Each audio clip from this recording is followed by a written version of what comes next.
राहुल गांधी और प्रियंका गांधी अक्सर अपने नाटकीय बयानों और लगातार बदलती रणनीतियों के लिए चर्चा में रहते हैं।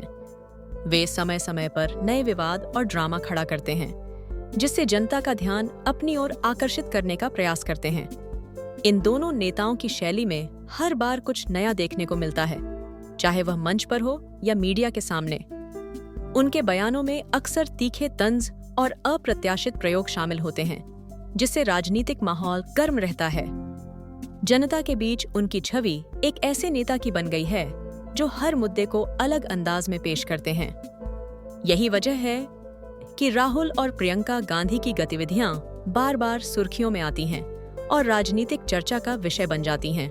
राहुल गांधी ने बिहार की रैली में प्रधानमंत्री मोदी को लेकर नाच वाली टिप्पणी की, जिसमें उन्होंने कहा कि मोदी को जहां नचाओगे चेगा। इस बयान के बाद राजनीतिक हलकों में काफी चर्चा हुई। प्रधानमंत्री मोदी को आमतौर पर जनता का सेवक और देशभक्ति से प्रेरित नेता माना जाता है, जो जनता के अनुरोध पर सहजता से प्रतिक्रिया देते हैं। इसके विपरीत राहुल गांधी की छवि अक्सर असमंजस और दिशा की कमी से जुड़ी रहती है, जिससे उनके बयानों में स्पष्टता की कमी दिखाई देती है। ऐसे में मोदी की कार्यशैली को विकास और संकल्प से जोड़कर देखा जाता है, जबकि राहुल गांधी के बयान को राजनीतिक भ्रम का प्रतीक माना जाता है।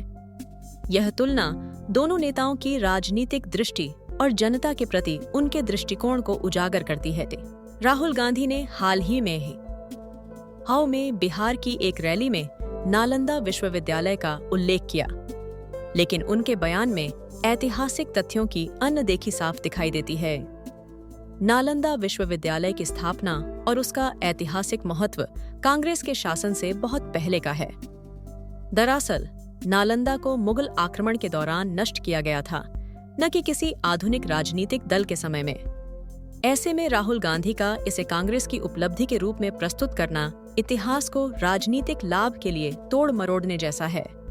इस तरह की बयानबाजी न केवल जनता को भ्रमित करती है, बल्कि देश के गौरवशाली अतीत का भी अपमान करती है। नेताओं को चाहिए कि वे ऐतिहासिक तथ्यों का सम्मान करें और उन्हें सही संदर्भ में प्रस्तुत करें, ताकि समाज में जागरूकता और सच्चाई बनी रहे। राहुल गांधी और प्रियंका गांधी ने अपने हालिया बयानों में दावा किया है कि कांग्रेस के शासनकाल में बिहार प्रगति के शिखर पर था। लेकिन यदि हम बिहार के ऐतिहासिक, सामाजिक और आर्थिक हालातों पर नजर डालें, तो यह दावा कई सवालों के घेरे में आ जाता है। कांग्रेस के लंबे शासन के दौरान राज्य में गरीबी, बेरोजगारी और पलायन जैसी समस्याएं बनी रहीं। औद्योगिक विकास की गति भी अपेक्षाकृत धीमी थी और भ्रष्टाचार के आरोप लगातार लगते रहे।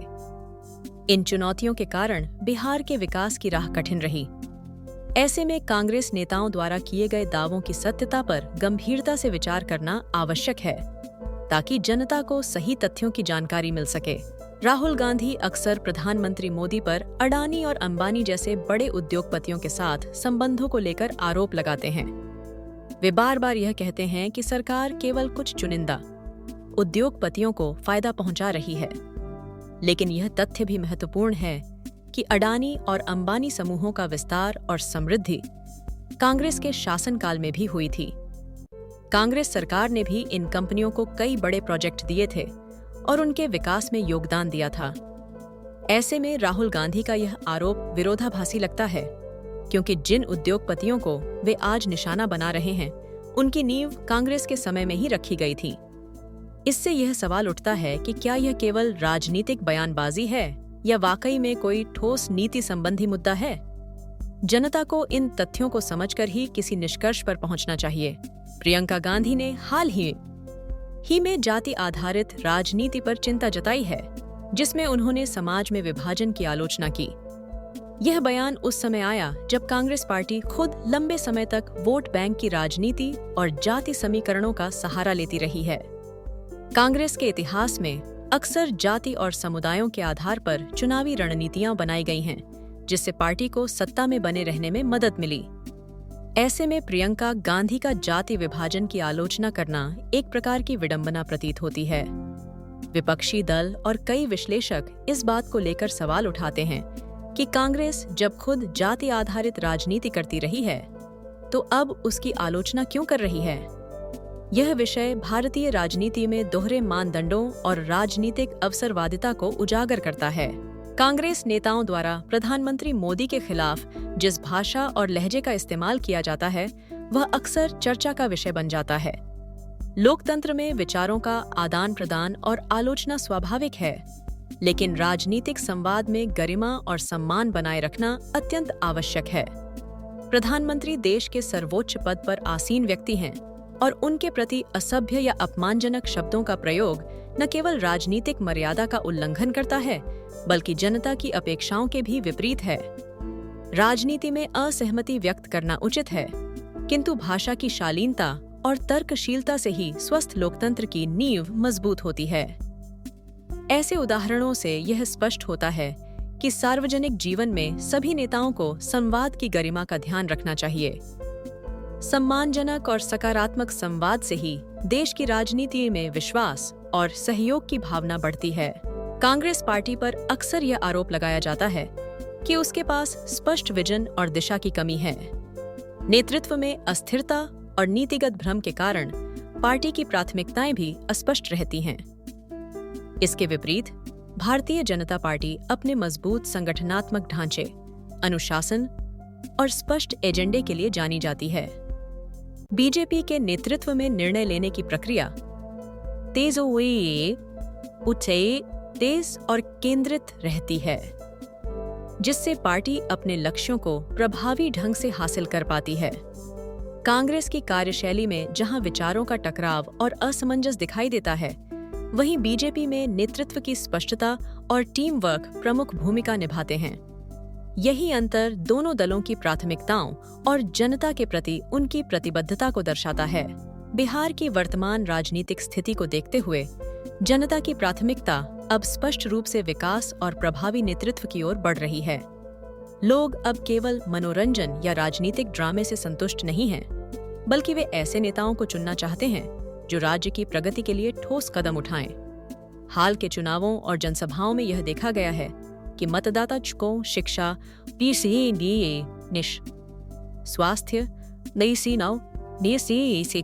रोजगार और आधारभूत संरचनाओं जैसे मुद्दों पर ध्यान केंद्रित कर रहे हैं। राजनीतिक पार्टियों को भी अब समझ आ गया है कि केवल भाषण या वादों से जनता को आकर्षित करना संभव नहीं है। बिहार की जनता अब अपने भविष्य को लेकर अधिक जागरूक और गंभीर है और वे ऐसे नेतृत्व की तलाश में हैं जो उनके सपनों को साकार कर सके। यही कारण है कि विकास और सुशासन की मांग लगातार बढ़ती जा रही है। कांग्रेस पार्टी की वर्तमान राजनीतिक रणनीति में स्पष्टता और दिशा की कमी साफ दिखाई देती है।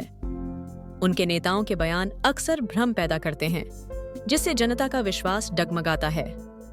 इसके विपरीत देश आज संस्कृति, विकास और एकता की ओर बढ़ रहा है, जहां नागरिकों की प्राथमिकता राष्ट्र निर्माण और सामाजिक समरसता है। भारतीय समाज अपनी जड़ों और मूल्यों को सहेजते हुए प्रगति की ओर अग्रसर है। ऐसे में राजनीतिक दलों को चाहिए कि वे सकारात्मक सोच और स्पष्ट विजन के साथ आगे बढ़ें। केवल आलोचना या पुराने मुद्दों को उछालना अब जनता को आकर्षित नहीं करता। देश की जनता अब नेतृत्व में पारदर्शिता, विकास और सांस्कृतिक गौरव को प्राथमिकता देती है। यही आज के भारत की असली ताकत है।